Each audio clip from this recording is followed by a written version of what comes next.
To winning life today. இந்த வீடியோல maths sums பார்க்க போறோம். டார்கெட் 500 சம்ஸ் சீரிஸ் நம்ம பார்த்துட்டு இருக்கோம்.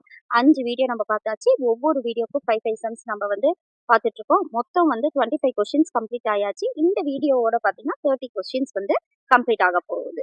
வாங்க வீடியோக்குள்ள போலாம். இங்க பாருங்க 26th question. 2 cube into 3 into 5 square into 7, 2 power 4 into 3 square into 5 into 7 power 7 square into 11 மற்றும் பாருங்க 2 into 3 square into 3 cube into 5 power 4 இவற்றின் மீ போவானா எல்சிஎம். நமக்கு தமிழ்ல உங்களுக்கு தெரியல அப்படின்னா நம்ம இங்கிலீஷ் கொஸ்டின்ஸ் நம்ம பார்க்கலாம். மீ போவா கிடையாது, மீ-போ-மா கொடுத்துருக்காங்க. இங்க எல்சிஎம். அப்ப ஃபர்ஸ்ட் இந்த 3 கொடுத்துருக்காங்க. எல்சிஎம் அப்படின்னாவே இப்படி பவரா கொடுத்துட்டு இருந்தாங்கன்னா இது எல்லாமே பிரைம் நம்பர்ஸ், பகா எண்களா நம்ம கொடுக்கும் போது எல்லாமே எதுவுமே பகு எண்ணா இல்லை. அப்ப நம்ம இதுல இருந்து எது பவர் அதிகமா இருக்கோ அதுதான் எல்சிஎம்மா எடுத்துக்குவோம். இதே ஹச்சிஎஃப்னா எது சின்ன பவரா இருக்கோ அதுதான் ஹச்சிஎஃபா எடுத்துக்குவோம். இங்க மீ-போ-மா கொடுத்துருக்காங்க, கேக்குறாங்க. இதுதான் எல்சிஎம்ங்கும் போது இந்த 2ல பார்க்கும் போது எது பவர் ஜாஸ்தி? 2 பவர் 4 தான் ஜாஸ்தி. அப்ப 2 பவர் 4. அடுத்து 3 எடுக்கும் போது 3ல எது ஜாஸ்தி? 3 பவர் கியூப் தான் ஜாஸ்தி. அப்ப 3 பவர் கியூப்.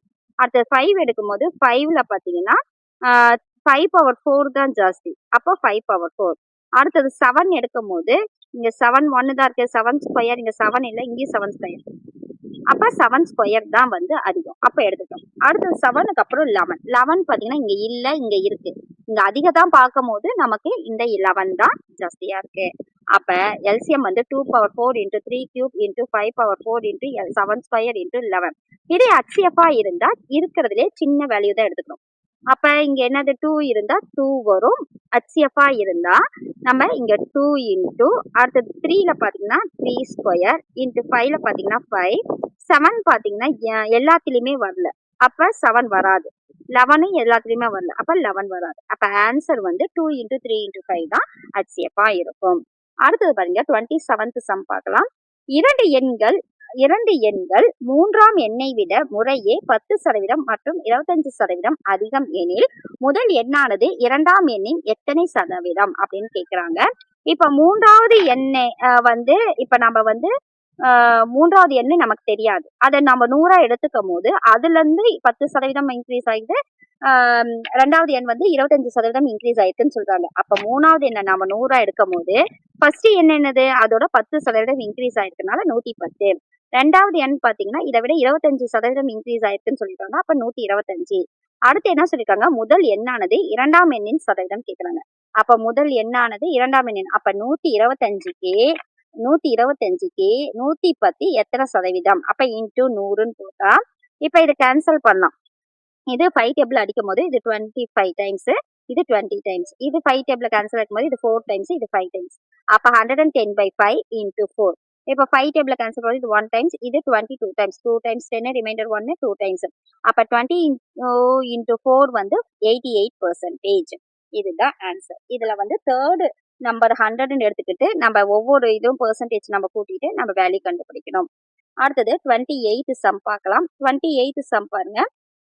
ஒருவர் 4500க்கு 2 ஆண்டுகளுக்கு வட்டியாக 7050 கொடுத்தால் வட்டி வீதம் என்ன? அப்ப 4500க்கு அப்படிங்கும் போது அது அசல். எத்தனை ஆண்டுகளுக்கு வட்டியா கொடுக்குறாங்க? 2 வருஷத்துக்கு வட்டியா கொடுக்குறாங்க, வட்டியாக கொடுக்குறாங்க. 7050 வட்டி எவ்வளவு வட்டினா 750. அப்ப வட்டி வீதம் எவ்வளவா இருக்கும்? அப்ப அசல் கொடுத்தாச்சு 4500, நம்பர் ஆஃப் இயர்ஸ் 2 வருஷம், எஸ்ஐ வட்டி பாத்தீங்கன்னா 750. அப்ப வட்டி வீதம் நம்ம கண்டுபிடிக்கணும். அப்ப ஃபார்முலால எஸ்ஐ ஈக்குவல் டு PNR/100.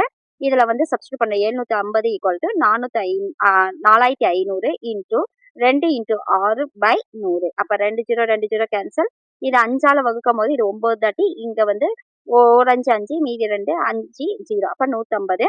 அப்ப 150 ஈக்குவல் டு 9 இன்டூ 2 இன்டூ 6. அப்ப இது 3ஆம் வாய்ப்பாடுல அடிக்கும் போது இது 3 தாட்டி, இது 50 தாட்டி. அடுத்தது 50 ஈக்குவல் டு 3 இன்டூ 2 இன்டூ 6. 50 2ஆல வகுக்கும் போது 25. அப்ப 6 ஈக்குவல் டு 25/3. அப்ப 25 பாத்தீங்கன்னா 25/3 இது வகுத்தா 8ஆல 8 3 24, மீதி 1. அப்ப 8 1/3%. இது வட்டி வீதம். அடுத்த சம் பார்க்கலாம். 29வது சம் 3 எண்களின் விகிதம் 1:2:3 மற்றும் அவற்றின் மீபோவா 12 எனில் அதன் எண்கள் முடியும். இதுலயும் பாருங்க 1:2 விகிதம் கொடுத்தாச்சு. அதோட மீபோவானா HCF கொடுத்தாச்சு. எண்கள் கேட்குறாங்க. இது ஈஸி தான். HCF கொடுத்துட்டாங்கன்னு அப்படின்னா இதோட இந்த எண்ணை வந்து ஒவ்வொரு நம்பர்லையும் நம்ம மல்டிப்ளை பண்ணி கண்டுபிடிக்கணும். அப்ப நம்பர்ஸ் வந்து 1x, 2x, 3x ரேஷியோவை நம்பர்ஸா எழுதும் போது ஒரு வேல்யூ நாமளே எடுத்துட்டு எழுதிக்கிறோம். அப்போ 1x, 2x, 3x அந்த எக்ஸுக்கு பதிலா அந்த HCF எடுத்து மல்டிப்ளை பண்றோம். அப்ப 12 மல்டிப்ளை பண்ணும்போது 1 × 12 12, 2 12s are 24, 3 12s are 36. அப்ப அந்த நம்பர் என்னது 12, 24, 36. லாஸ்ட் சம், இந்த வீடியோக்கான லாஸ்ட் சம். டோட்டலா 30 கொஸ்டின் நம்ம முடிக்க போறோம். பாருங்க, ரூபாய் 1600 ஆனது 5% ஆண்டு கூட்டுவட்டி வீதம் கொண்டு எத்தனை ஆண்டுகளில் ரூபாய் 1852.20 ஆகும் கேட்குறாங்க. 1600 ரூபாய 5% கூட்டுவட்டி வீதத்துல எடுத்துக்கிறாங்க. ஒவ்வொரு வருஷமும் நம்ம கூட்டுவட்டியில நம்ம கால்குலேட் பண்ணி மொத்தம் எத்தனை வருஷத்துல அந்த அசல் வந்து 1852.20 மாறுதுன்னு பாக்குறோம்.